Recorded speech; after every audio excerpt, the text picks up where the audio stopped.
महाराज की, त्वात्संग जिनवाणी माता की।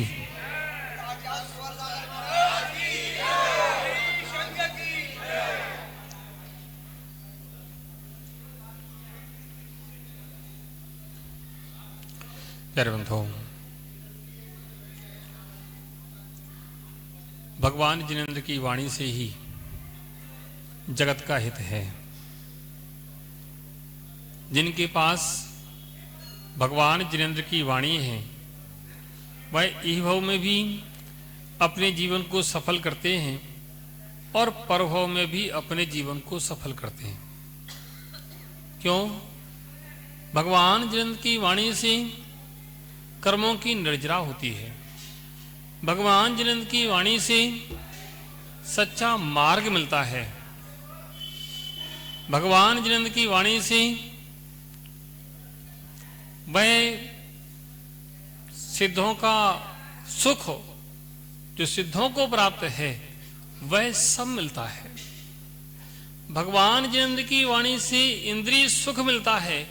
भगवान जिनेंद्र की वाणी से अतीन्द्रिय सुख मिलता है। वह कुछ नहीं है जो भगवान जिनेंद्र की वाणी से प्राप्त ना होता हो। संसार का जो कुछ मिलता है वह भगवान जिनेंद्र की वाणी से मिलता है, और जो परभव यानी संसार से हटकर के मोक्ष का जो सुख मिलता है वह भी भगवान जिनेंद्र की वाणी से मिलता है। जिसने भगवान जिनेंद्र की वाणी से प्रीति की है, भगवान जिनेंद्र की वाणी से स्नेह किया है, जो भगवान जिनेंद्र की वाणी को सुनने में अपनी बुद्धि को लगाता है, उसके लिए संसार में कोई कष्ट है ही नहीं। प्यारे बंधुओं, हमारा सौभाग्य है कि भगवान जिनेंद्र की वाणी का सुनने का अवसर यहां मिल रहा है। सौभाग्य है कि ऐसे कुल में जन्म हो गया कि उस कुल में भगवान जिनेंद्र की वाणी का रसास्वादन करने का अवसर सहज ही मिल जाता है। और सबसे बड़ा पुण्य तो इतना है कि हम लोग ऐसे क्षेत्र में जन्म लिया है, ऐसे क्षेत्र में जन्म लिया है जिस क्षेत्र में गुरुमुख से भगवान जिनेंद्र की वाणी सुनने को मिलती रहती है। बंधुओं, बस कोई कहता है कि महाराज मेरी तो कुछ समझ में नहीं आता, मेरी कुछ समझ में नहीं आता, तो कोई बात नहीं, समझ में आए ना आए तुम तो सुनते रहना। किसी ने कहा महाराज सुनने से क्या होगा जब समझ में ही है तो मैंने कहा भगवान जिनेंद्र की वाणी के सुनने मात्र से भी कर्मों की निर्जरा होती है। नहीं, ऐसा कैसे, ऐसे कैसे हो जाएगा? ऐसा ऐसे हो जाएगा। एक बैल मरणासन अवस्था में पड़ा था, नमोकार मंत्र कान में सुनाया गया था। बैल नमोकार मंत्र के अर्थ को नहीं जानता था, तब भी उसको देवगति की प्राप्ति हुई। वह कुत्ता मरणासन अवस्था में पड़ा था,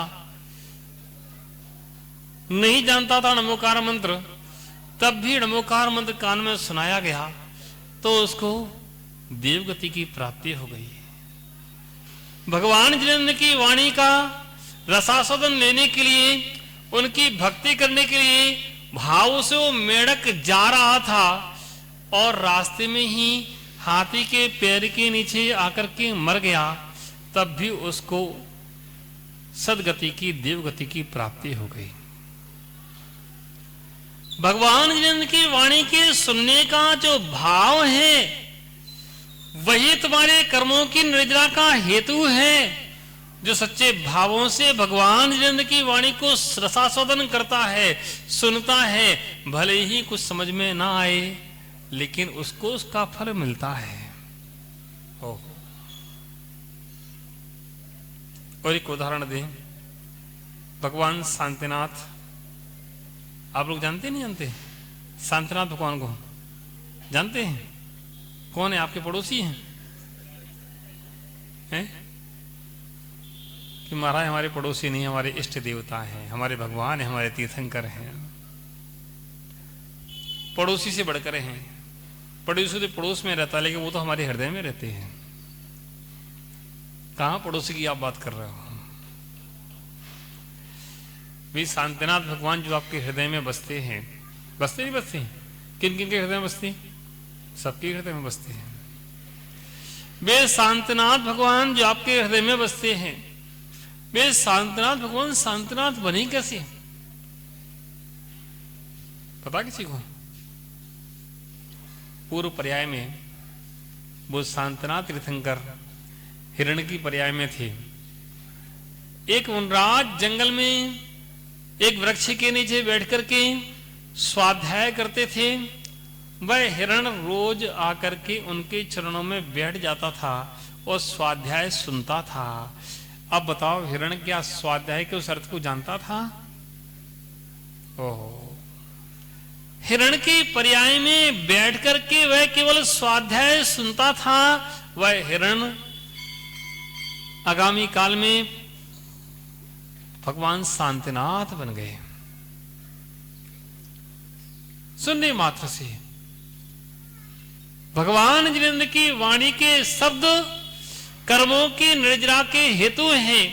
भले ही तुम्हारे समझ में ना रहे हो, तब भी आप भाव सहित उनको सुन रहे हो, तब भी तुम्हारे कर्मों की निर्जरा होती है।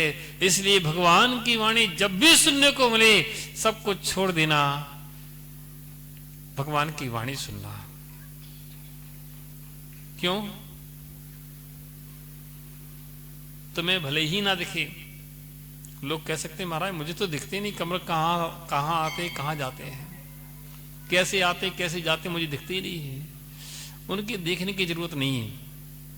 जब हम सर्वज्ञ बन जाएंगे तब देखते रहेंगे कितनी कर्म की वर्गणाएं आ रही हैं और कितनी जा रही हैं। अभी तो हमें श्रद्धान मात्र से सुनना है। भगवान की वाणी सुनने से, भगवान की वाणी सुनने से कब पता नहीं कौन सा शब्द तुम्हारे जीवन का परिवर्तन करते हैं, कब कौन से शब्द से तुम्हारे जीवन का एक रास्ता खुल जाए, तुम्हारे जीवन की रक्षा हो जाए, तुम्हारा जीवन उन्नति को प्राप्त हो जाए। एक दृष्टांत आगम में पढ़ा। एक चोर था, और चोर क्या सातिर चोर था। अपने जीवन में कभी वह पकड़ा नहीं गया। चोरियां बहुत की, कभी उसने पीछे कोई प्रमाण नहीं छोड़ा, कभी वह पकड़ा नहीं गया, कभी नहीं पकड़ा गया। जीवन का अंत समय चल रहा था उसका, मरणासन अवस्था में वह पड़ा था, अंतिम सांस ले रहा था।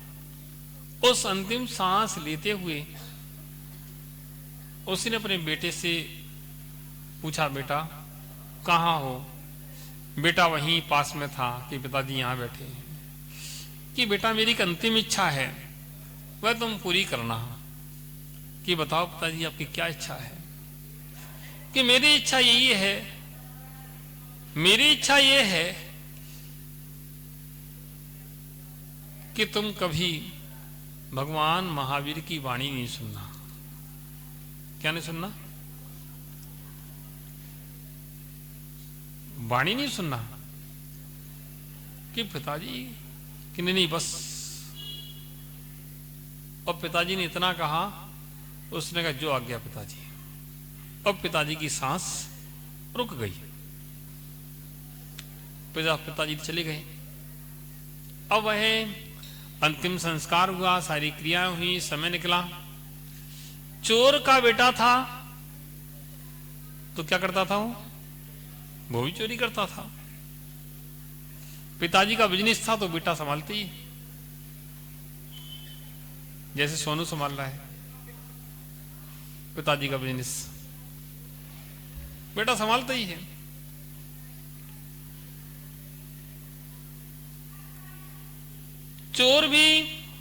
चोर का बेटा भी चोरी करता था, प्रतिदिन जाता था, लेकिन जिस रास्ते से होके निकलता था उस रास्ते में एक जिन मंदिर पड़ता था। प्रतिदिन वहां बाहर आवाज आती थी स्वाध्याय की।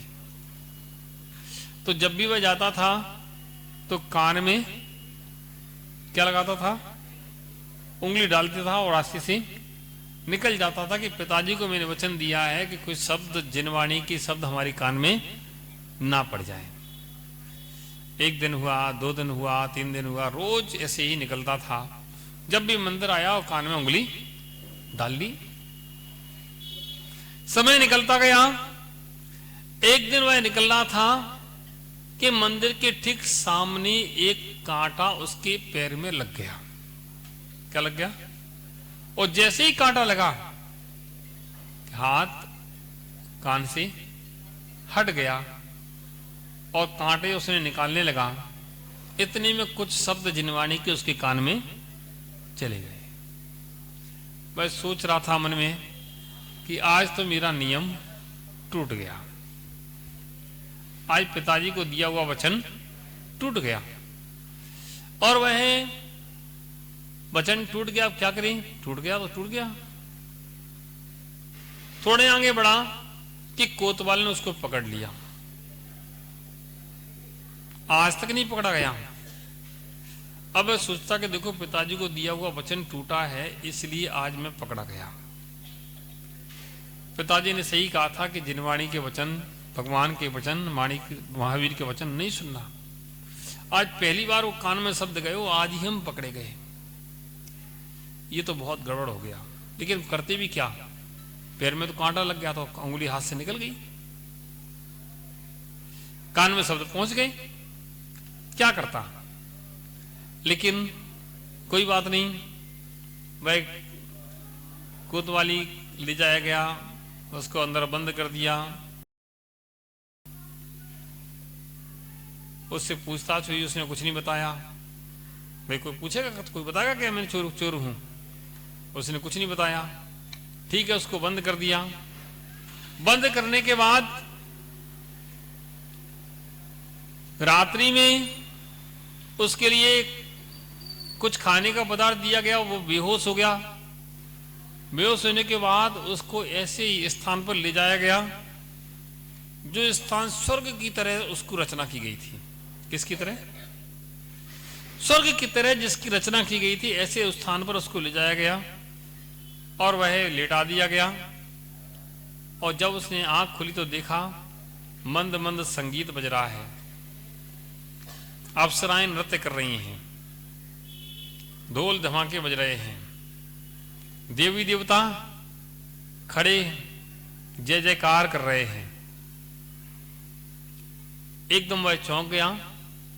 उसके वस्त्र भी बदल दिए गए थे, बिल्कुल स्वर्ग जैसे वस्त्र भी उसको पहना दिए गए थे। जब उसने देखा कि ये क्या है, तो उसको लगा कि जैसे मेरा जन्म स्वर्ग में हो गया है, पृथ्वी से मेरा मरण हो गया।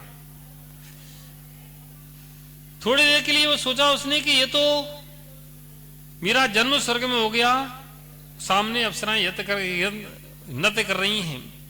उसके सामने एक बढ़िया स्वागत के लिए लोग आए कि आप हे देव, आपका इस स्वर्ग में स्वागत है, पधारिए, हमारा सम्मान स्वीकार कीजिए।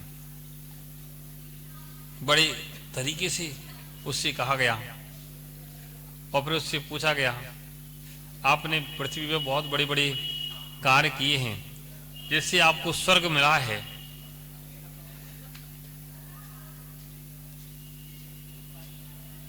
आपने पृथ्वी पर बहुत बड़े बड़े कार्य किए हैं जिससे आपको स्वर्ग मिला है। और भी वो बहुत सारी उसकी प्रशंसा की गई। और फिर धीरे से पूछा गया कि हे देव, अगर कोई पाप काम किया हो तो उसको भी आप हम लोगों के लिए बताएं। अच्छी अच्छी बातें तो हमें इंद्रों के द्वारा पता चल जाती हैं, बुरी बात इंद्र बताते नहीं हैं। कोई बात जो आपने ऐसी की हो वो हम लोगों को बताएं। वह चोर था जिसके लिए ऐसी रचना की गई थी, वह समझ जाता है कि यहां कुछ गड़बड़ है। क्यों? क्योंकि भगवान की वाणी पर उसको विश्वास था। उसने देखा कि भगवान की वाणी में यह निकला है। उस दिन कान से उंगली हट गई थी कि देवों के पैर जमीन पर नहीं टिकते। देव लोग कोई बात एक बार बोलते हैं, दोबारा नहीं बोलते हैं और देवों की पलकें नहीं झपकती हैं, इनकी पलकें भी झपक रही हैं। एक बात को 2 बार 3 बार भी बोल रहे हैं, इसका मतलब ये देव नहीं है, क्योंकि उससे वह चोर उससे पहले भी जैन मंदिर जाया करता था, भगवान की वाणी सुना करता था, उसको भगवान की वाणी पर पूरा विश्वास था, दृढ़ श्रद्धान था, और आज ऐसा फंस गया तब भी उसको भगवान की वाणी पर सिद्धांत तो पूरा था। जब उसने देखा कि पलकें नहीं झपक रही हैं, एक बात को बार बार कहा जा रहा है, इसका मतलब ये देव नहीं है, ये षड्यंत्र है, क्योंकि उसके खिलाफ कोई प्रमाण नहीं था कि वह चोर है। कई प्रकार से उससे पूछा गया, तुमने कोई चोरी की है, तुमने कुछ डकैती डाली है, कुछ ऐसा पाप काम किया है? उसने कहा मैंने कोई काम नहीं किया, मैंने सारे काम पुण्य काम किए, मैंने पाप किए ही नहीं है, मैंने दान किया है, मैंने ये किया है, मैंने वो किया, मैंने कुछ किया ही नहीं है। बहुत देर तक उससे इस प्रकार से बड़े प्रलोभन पूर्वक पूछा गया, तब भी उसने एक ही बात कही कि नहीं, मैंने कुछ नहीं किया। अब जब कोई काम नहीं हुआ तो स्वयं उस नगर का जो राजा था वह सामने पहुंचा, वो कहता भाई मुझे क्षमा करें, व्यर्थ में तुम पर शंका की गई, और ये तुम्हारे खिलाफ कोई प्रमाण नहीं थे, लेकिन लोगों के कहने से और ऐसा तुम्हारे पर शक जा रहा था कि तुम चोरी करते हो, इसलिए तुम्हारे लिए ऐसा षड्यंत्र रचा गया, तुम अपने मुख से अपनी बात स्वीकार कर लो, लेकिन तुम्हारे खिलाफ कोई प्रमाण नहीं हो। वास्तव में आज पता चल गया तुम चोर नहीं हो, आज पता चल गया कि तुम चोर नहीं हो, अब तुम जा सकते हो। हम लोगों से त्रुटि जरूर हुई है, तुम लोगों को इतना परेशान किया, उसके लिए कोई बात नहीं, अब जाएं। भाई चोर मन में सोचता है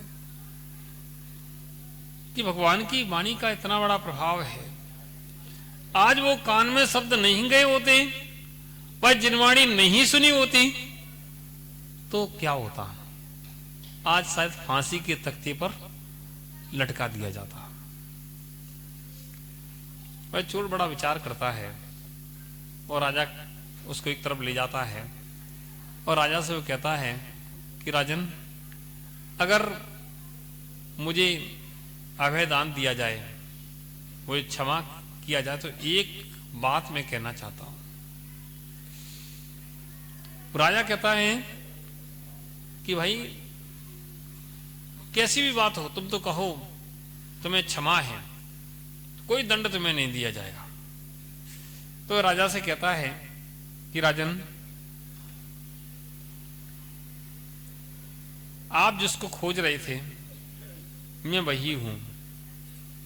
जितनी चोरियां नगर में होती हैं वह चोरियां मेरे द्वारा ही की जाती हैं, यह सत्य आज आपके सामने मैं स्वीकार करता हूं। और एक बात और स्वीकार करता हूं कि आज के बाद मैं कोई चोरी नहीं करूंगा। क्यों? आज मैंने भगवान की वाणी का महत्व समझ लिया है, आज मैंने जिनवाणी के महत्व को समझ लिया है। आज वो जिनवाणी के शब्द मेरे कानों में नहीं गए होते तो आज आपके षड्यंत्र में हम फंस गए होते, तो आज मुझे फांसी मिल गई होती, लेकिन अब मैं बच गया हूं। अब आगे का जीवन भगवान के चरणों में ही मेरा समर्पित होगा, मैं भगवान के चरणों में रहूंगा और मैं दूसरा कोई काम नहीं करूंगा। और वह चला गया, मुनि महाराज के पास दीक्षा ले ली और निर्वाण को प्राप्त हो गया। भगवान की वाणी का महत्व है। भगवान की वाणी उसने सुनी थी, उसने वाणी से उसके जीवन की रक्षा हुई थी, उस वाणी से ही उसका कल्याण हो गया, उसका निर्वाण हो गया। प्यारे बंधुओं, ऐसे भगवान जिनेंद्र की वाणी हम सबके लिए हितकारी है। जो भगवान जिनेंद्र की वाणी सुनते हैं, सुनाते हैं, उनका स्वयं का कल्याण होता है और दूसरों का कल्याण होता है। इसलिए जब भी भगवान की वाणी सुनने को मिले तो सब कुछ छोड़ देना, से भगवान की वाणी सुनना। जब भगवान की वाणी सुनने को नहीं मिले उस समय भी अपने मन में भगवान की वाणी गुनगुनाना। आज घरों में आपस में क्लेश भरे हैं, लोग मेरे पास आते हैं, महाराज क्या करें, घर में बड़ी परेशान है, घर में लड़ाई बनी रहती है, झगड़े बनी रहती हैं, ऐसा होता है वैसा होता है ना। सास बहू की शिकायत करती है, बहू किसकी, सास की शिकायत करती है। बड़ी समस्या, बहू सास की शिकायत करे और सास बहू की शिकायत करे, बड़ा मुश्किल है। बेटा कहे मेरे पिताजी परेशान करते हैं और पिताजी कहे मेरा बेटा बड़ा परेशान करता है, बड़ी समस्या। तो मैंने कहा ये